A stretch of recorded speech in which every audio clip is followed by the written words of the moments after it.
Well, it is the news that we never want to have to report a first responder killed in the line of duty. There is no way to remedy and take that pain away, but a new South Carolina law will help the families of those who make the ultimate sacrifice for their communities. State House reporter Mary Green has details.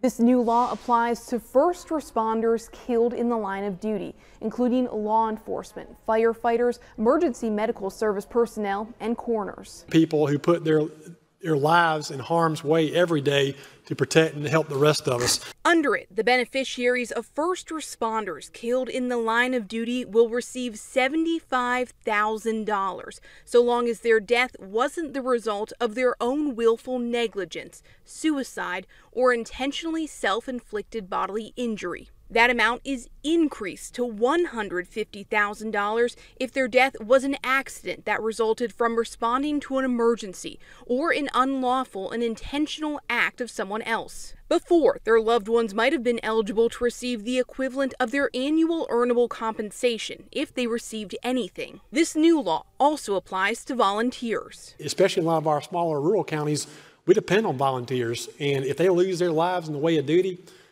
their lives are no less precious than anybody else's. Like most pieces of legislation, this bill would have gone into effect the date the governor signed it, which would have been in late June. But lawmakers went back and changed the effective date so that the family of James Muller was included. Muller was the Irmo firefighter killed while responding to an apartment complex fire in May. So that one individual and his family would get the particular benefit that others will enjoy subsequent to this bill being enacted. This bill passed both the House of Representatives and the Senate earlier this year without a single vote against it on the floor.